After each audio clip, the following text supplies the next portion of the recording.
scolarité. Bon. Alors, Monsieur le député de Terrebonne. Écoutez, merci beaucoup, Monsieur le Président. Vous savez, Monsieur Blouin a compris, lui aussi, que la réponse allait venir au cours des prochains jours dans le cadre du prochain congrès national du Parti québécois. Je me dis que si Monsieur Blouin a pu le comprendre, fort probable que le ministre responsable de la jeunesse sera également là à tirer la conclusion là, à cette histoire qui prendra bientôt forme dans le cadre de nos prochains débats. Et je suis convaincu qu'il y aura un téléspectateur assidu de plus, assis dans son salon, en train de prendre des notes et de regarder mot pour mot ce qui se fera là, à l'intérieur de ce congrès. Et je suis bien content là, que le premier ministre s'y engage. En tout cas, ça va mettre encore plus de passion dans nos débats, j'en suis convaincu. Et sur la question des cégeps en région, j'aimerais, Monsieur le Président, passer la parole à mon collègue de Chambly qui aimerait également demander une précision. Monsieur le député de Chambly. Oui, juste une question. Monsieur le Président, j'ai pris connaissance de la stratégie jeunesse du gouvernement. J'ai vu, Monsieur le Président, qu'un des choix stratégiques dans ce document est de favoriser la présence des jeunes dans toutes les régions du Québec. Et l'automne dernier, j'ai eu l'occasion de me rendre à quelques reprises dans le comté de Kamouraska-Témiscouata, au mois de novembre, et de rencontrer, notamment dans le Témiscouata, des gens, des élus notamment, qui ont dit un de nos problèmes dans le Témiscouata, c'est qu'on a de la difficulté à garder nos jeunes ou à les ramener dans le Témiscouata. Et ça semblait être un problème en tout cas particulier qui nous a été soulevé par les gens que nous avons rencontrés dans le Témiscouata. Alors, ma question au Premier ministre, Monsieur le Président, c'est quand vous parlez de favoriser la présence des jeunes dans toutes les régions du Québec, et prenons l'exemple du Témiscouata ou quel est je sais qu'il y a un travail qui a été fait, Monsieur le Président, de la part du gouvernement, mais je souhaiterais savoir quelles sont les intentions du gouvernement pour aller encore plus loin pour favoriser la présence des jeunes dans toutes les régions du Québec. Monsieur le Premier ministre. Bien, merci au député de Chambly pour le reconnaître. Et je pensais que c'est lui qui allait nous donner la position sur les frais de scolarité. Mais je veux lui dire que les données sont encourageantes. Les plus récentes données de l'Institut de la statistique du Québec, qui datent du 25 janvier 2011, démontrent que le solde migratoire, soit la différence entre le nombre de jeunes qui viennent s'établir dans une région et ceux qui la quittent, pour les 20-34 ans, s'est amélioré en diminuant d'au moins de moitié, 50%, comparativement à 2005-2006, dans les 5 des 6 régions administratives suivantes, considérées comme étant des régions ressources. Ça inclut le Bas-Saint-Laurent. Ça inclut Saguenay-Lac-Saint-Jean, Côte-Nord, Nord du Québec et Gaspésie, les îles de la Madeleine également. Ce qui est encourageant.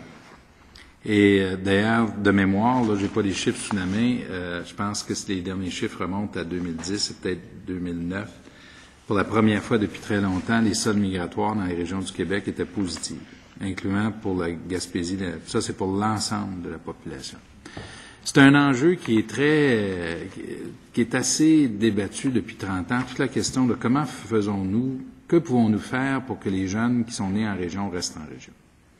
Faut situer le débat comme il faut. Puis là, je vais choisir mes mots parce que l'idée de nos politiques, c'est pas de garder un jeune en région à tout prix, dans le sens où contre sa volonté. On vit dans un monde où on n'aura jamais de temps à voyager. Tout le monde comprend que les jeunes veulent voyager, veulent se déplacer. C'est pas ça l'idée. L'idée est la suivante. C'est qu'un jeune qui habite une région, qui veut habiter une région, puisse faire le choix de rester parce que les conditions le permettent. C'est dans cette perspective-là qu'on agit. De mon expérience à moi, puis j'ai vécu ça depuis, on a vu ça au fédéral, pour Québec, quelles sont les mesures qui ont marché? Il y en a une mesure qui a été la plus efficace, c'est le crédit d'impôt pour les gradués qui retournent en région. C'est celui qui a le mieux marché. C'est celui qui a eu le plus d'effet. Puis dans mes déplacements à travers le Québec, j'étais aux îles de la Madeleine, il y a un bout de temps tout ça, mais j'ai rencontré un groupe de jeunes pour un petit déjeuner, je me rappelle. Eux sont venus là-dessus pour dire la mesure qui a eu vraiment le plus d'impact, c'est celui-là.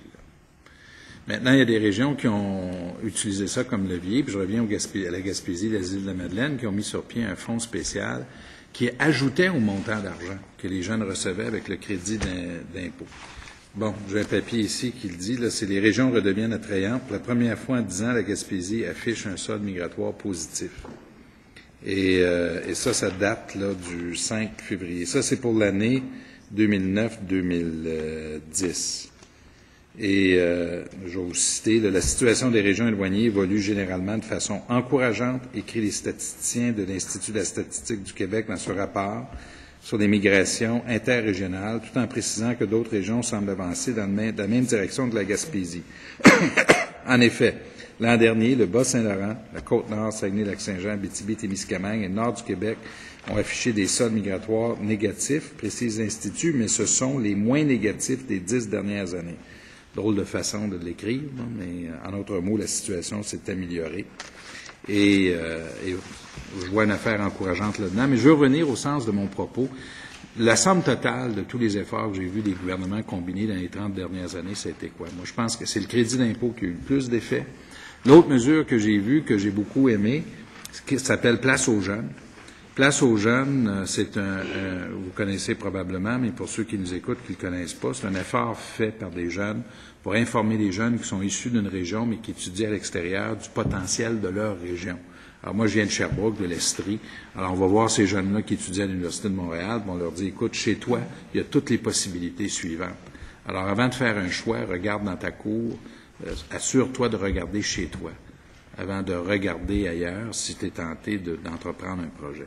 Alors ça, c'est l'autre mesure qui a fonctionné. J'ajouterais finalement ceci, pour qu'une région puisse se développer, il faut qu'il y ait un minimum d'infrastructures au niveau de l'éducation et au niveau de la santé. Alors, on ne peut pas mettre des hôpitaux universitaires partout, puis c'est pas ça l'idée, je pense qu'on se comprend. Mais il faut qu'il y ait un minimum de ressources et d'infrastructures, et ça permet à une région de se développer. Quand on combine ces choses-là, ça nous permet d'arriver à des bons résultats.